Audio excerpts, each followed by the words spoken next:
standing here. So. It's actually on selfie mode. Yes, we need to Try that. There you go. And there's Paula. There you go, Tim. Thank you very much. Okay. Are we broadcasting? Yeah, we are broadcasting. We've been broadcasting for a few seconds. It's very unprofessional. Hello, everybody. David Harper again. And I did say I was going to go live here Sunday, 24th of July. In where are we, Paula? We're in Olney, as in pony. Olney, as in pony. This is the lovely Paula. Take a look at that dress. Very elegant today. Lovely to meet you all. So we're going to have a look around a fabulous Georgian museum. It must be one of the finest, best Georgian museums in the world, Paula. Am I right? It definitely is, and it's run by 110 wonderful volunteers. Brilliant, and there it is. If Tim, our cameraman, could just point at the building there. And it looks like it should be called Cowper and Newton, but it's actually Cooper and Newton, isn't it, Paula? Cooper as in trooper. Brilliant. Shall we walk in? Yes. We're going to follow you. Don't get run over. Sirens are...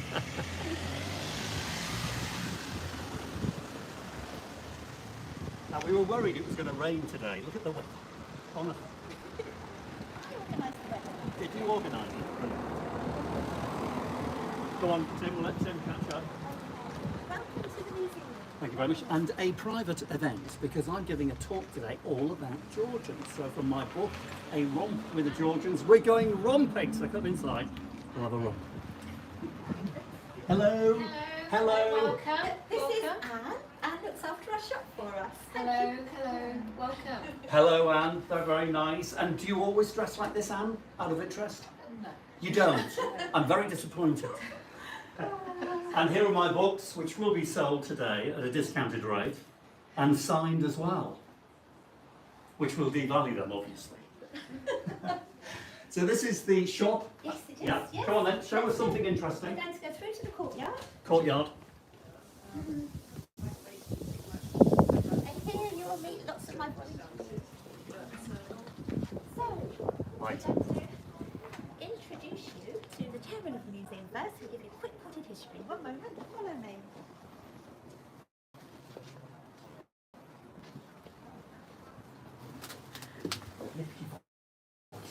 This is Paul Collins, our chairman. Back in time and meet some of the inhabitants of that. So this is the kitchen then, Paul, is it? It is, This yes. is the kitchen, and we're going into the whole of the house. You are indeed, yes. Hello. And welcome to all. Here we have an amazing portrait. Can you see that? This is William Cooper. And can you see the desk he's leaning on is this desk that we've got here.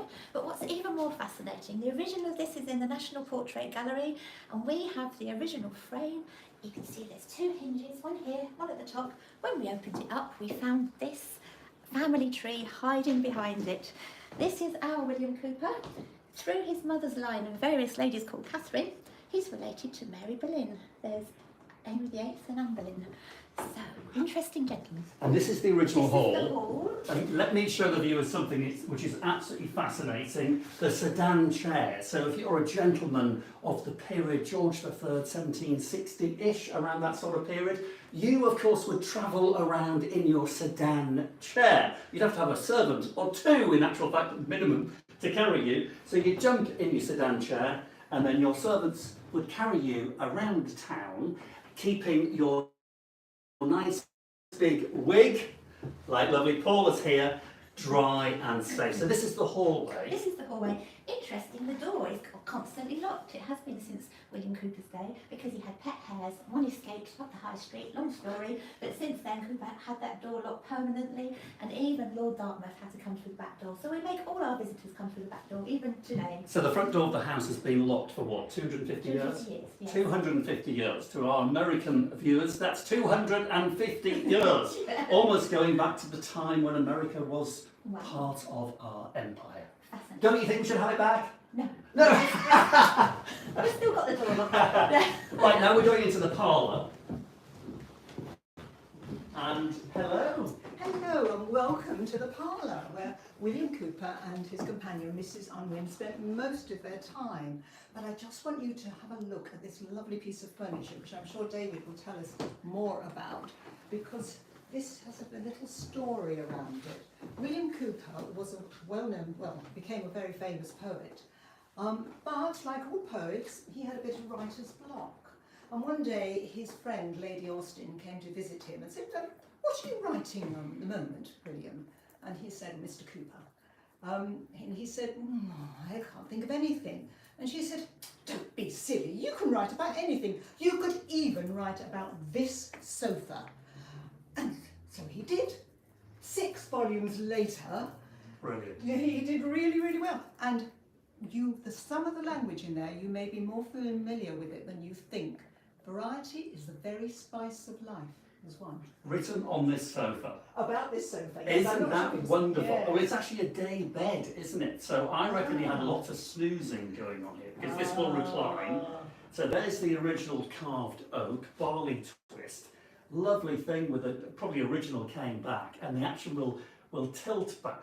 And so you can entertain, you can chat, you can drink wine, and when you get a little bit of writer's block and you need a nap, you tilt it back and have a snooze. Now the upholstery obviously is not original, is it? No. Now the thing, here's a top tip actually, when you're looking at original period 18th, 19th century pieces of upholstery, if you find something with the original upholstery, it is worth several, if not dozens, if not hundreds of times more, because it's so incredibly rare to find a piece of original period upholstery with its original upholstery. And if you're lucky enough to find one with its original leather upholstery, you may well be in the money, because rarity is the spice of life when it comes to antiques, and it's really rare to find upholstery in leather. But this is fantastic, and I've got to tell you, the floors are very wibbly wobbly. You two must be, you're used to it, Paula, I Yes, but it assume. is like being on board ship sometimes. I It have to say. is. I do feel a bit seasick. Yes. Yeah? Yeah, Okay, sure. where are we going now? I think we'll go up to Cooper's bedroom. then. Cooper's bedroom. Come on then, let's go to a proper Georgian bedroom. I'm going to try and elegantly lady that. You're doing a very good job. Now, Tim, the cameraman, has to navigate up here. This is seriously like going up ship's steps, because it's narrow, original, and very wobbly. It's, oh my goodness me. Yeah, Tim, be careful. And this is live, by the way. Oh my gosh. Wait for, and ready. Here's the camera. Action. Welcome to William Cooper's bedroom. Pam, we'd very much like you to tell us about the cap in our display case there. Right, this was worn by William Cooper. It was given to him by his cousin, Lady Hesketh, because obviously he wore a wig when he was out, probably had a shaven head, and this was supposed to protect his head. And that's him wearing the wig, Indeed. isn't it? Yes. In fact, there are a number of portraits that do show him wearing the wig, so it was obviously a favourite item for Brilliant. him. And I'm going to be talking about wigs, because today I'm giving a talk at 2 o'clock, so we'll better nail this and get on. I'd like to know I'm more gonna about my wig. I'm going to tell you all about wigs, and Yeah. that, I've got to tell you, Paula, is a very small wig. It's very lovely, and she looks gorgeous, doesn't she? But a Georgian lady, the average height of a Georgian lady was 5 feet tall. You're much taller than that. And the average, not the average size, but some of the best wigs were 3 feet tall. Wow. So if you were 5 foot tall and you had a 3 foot wig on you, can you imagine? Oh, in the high winds. In the high winds, getting into carriages, you had to go in like a torpedo. Oh, And then you have to sit on the floor fascinating. with all the horse manure and all sorts of stuff, and talk about feeling seasick on these wibbly wobbly floors. Can you imagine being in a carriage Yes. on the floor with your eyes below the horizon just to protect that wig? You'd get out looking gorgeous but feeling ill. Oh, Brilliant, isn't it? What the I love the ladies like to Georgians. do, Pam. You've got some Yeah. fantastic things here. Thank you so much. And what's lovely about this room, I've got to tell you, this is a period Georgian house, but the rooms are untouched in the fact that the walls haven't been knocked down, they're all the same Yes, size. yes. And talking of size, Tim, if you turn round, take a look at that bed. Come and tell us about the bed, Paula. Oh, okay. Now this is a full-size Georgian bed, by the way. Look at that. Yeah. It actually isn't William Cooper's bed, that would have rotted away years ago, but we do have his original bed cover called a counterpane. And this is actually our project at the moment. We're trying to raise £15,000 to have it conserved. It needs to be cleaned and then photographed, and then we're going to have a facsimile of the whole counterpane laid over the bed for our visitors to enjoy while we pack this away for its own good, really. So it's a lot of money to raise. It is, We'll it try and is. find a way to do it. Let me just jump in there about antiques. So Georgian antiques, even though they are languishing in value these days, they're still very desirable, they're very stylish. Apart from small Georgian beds, because who on earth wants to sleep in that bed? It's just too small for modern living, Yes, isn't it's it? true, very And true. people were smaller, of course, Yeah. but we are bigger, but we love our large beds. And especially if you are watching in America, I've lived in America and I know how big your beds are. They're very big. Where are we going now? And they're not full of wholesale, I suppose. No, you Quite don't want well to be sleeping on wholesale, no. No. A bit itchy with all Yes. the mates. Yes. We're following you, Paul. All right, Come on. follow me.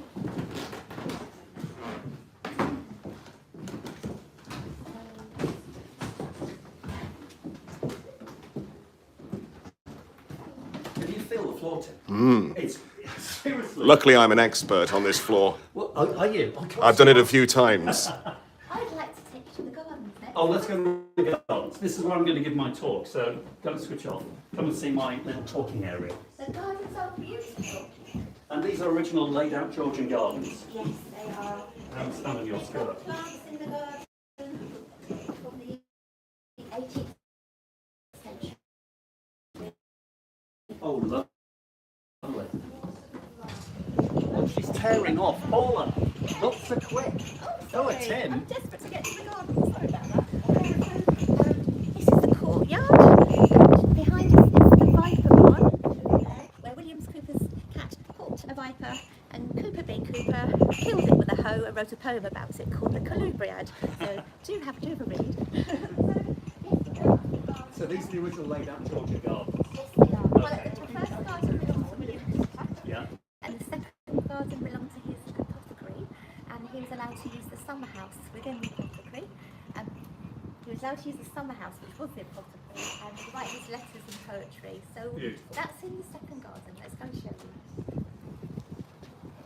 Let us know what you think, and I'll put a link later actually to the museum so you can come and see it if you're ever in Buckinghamshire, England. It's my first visit, and I've got to say, it's very, very impressive. These people are coming to my talk, I do believe.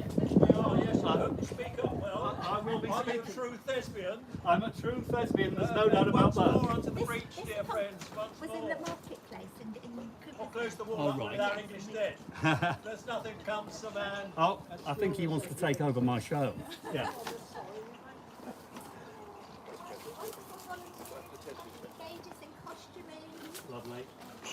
Oh, hello, who's this? This is Speak up. Hello, my name is Andy. I'm a resident volunteer. mantle maker and volunteer, so I help with costumes and such. And you look amazing as well, I've got to say. This is Very knowledgeable historically. Oh, Andy. wonderful. Yeah, Well, she wants to be a tour guide of the future. Andy, I'm going to rope you into my talk. You can do some demonstrations. Oh, I'm so sorry. Yeah, brilliant. Looking fantastic. Can people try these things on? Yes, they can. If you would like to come put a jacket on, you are more than welcome to. I think it's very warm, but I might do a bit later. We've got quite light jackets too, if you're interested. I will. Andy, I'm going to come and see you. And don't run away because I'm involving you in the show. Hello, everybody. Are you coming to my talk? Yes. Brilliant. We're now going to go through to the apothecary's garden I was speaking about earlier. This Okay. is where Cooper's summer house is. You see, people were much shorter, by the way. So if you come to museums like this, mind your head. Oh, wow, look at that. Beautiful. That's a summer house. Yes, he called it his summer house. He called it his first manufacturing and his bouderie as well, where he just escaped from salt, apparently, his sulking house. All writers are a bit salty. And in his day, there used to be a gate beside it that John Newton walked through. And John Newton was his friend in Olney for 16 years. John Newton was a curate here at the church, the Peter St Paul Church, and he wrote Amazing Grace 250 years ago. Oh, well, you must know Amazing Grace. We're celebrating and commemorating that hymn this year. And written here. Written in the vicarage, just the other side of this fence. and we'd like to think let's talk about it together in this summer house. And What do you like I about it? want a summer house. Let me have a look at Really? this Come summer and have house. a Let me look. know if you've got a better summer house than this, because this is gorgeous. And this is an 18th century building. Yes, it is. Yes. It's a listed building. Would you like to have a look inside? Go on, you jump in, Tim. Inside here, it's covered in graffiti that people wrote when Cooper died in 1800. They came to sign their name, which sounds awful today. We don't like graffiti, but what's wonderful these days, descendants of the people who wrote the graffiti are coming back to find their family names. Wonderful. Yeah, so the oldest we can find is 1802. 1802. Mind your head. Tim's just banged his head. Not for the first time. Very small little place, isn't it? Tiny. Isn't it peaceful for writing? Yes, That's what he would have done. but seriously small. Can you see the oldest piece of graffiti on the wall to your right? It's got a circle around Here, it. my side. Just, oh gosh. It's over, oh there it is, with a circle around it, 1802. Here, Yes, that's it. WSB Bran. Oh no, WS Bran. Branson, maybe. Are you related? Any viewers related to this graffiti artist? Yeah. And we completely ignored you. Yes. Come on in, tell us about you. You look fantastic as well. Thank you. It's very appropriate, even if it is a bit warm. It is a bit warm, but you have the fan. Exactly, the fan is a necessity. It this really weather. is. And during the Georgian period, they were vital. You, as a young lady, would communicate with fans. Yes, Do you know I about would. the language of fans? I know about the language of fans. I am, however, not fluent in the language of fans. Okay, well, I'm going to rope you in my talk, and I'm going to get you to demonstrate, and we're going to send some sign language to the audience, and you're going to send messages under my instructions. Cool. Okay? Yes. I'm not going to tell you what you're going to say with the fan. You might be surprised. Mind your head. Yes, I am a bit. Go on, duck, and Like out. the duck. Yep. Yeah. Come on, Tim. I'm going to show you where I'm giving my talk, and then I'm going to say goodbye because I've got to get prepared for the talk. So follow me. Mind your head, Tim. So more of the garden. So we're going to go to the talking area. Hello, hello, hi. So quintessentially English. Come and have a look. Oh. This is my stage area. So we're fully booked, aren't we? We are, 50, Fully booked. 50 tickets sold. Fully booked. Yes, Nice, yes. intimate, 50 people. Yes. So it's about an hour and a half show, all about Georgian life, but stories you've never heard before. Shocking, dastardly, but very funny. Stories about your ancestors. And so I've got my notes all over the place, just in case I get a bit lost, because I wrote this book 2 years ago, just over 2 years ago, just before COVID. And then, of course, everything came to an end. So these notes just remind me. And the audiences are always very lively. They ask questions, but don't worry if I don't know the answer. I just change the subject. That's it. Right, we better get ready. So let's pan round, Tim. Say goodbye to the girls. Don't they look gorgeous? I'm coming in the middle. Say goodbye. Bye. Well done, Tim. We're going to stop the broadcast.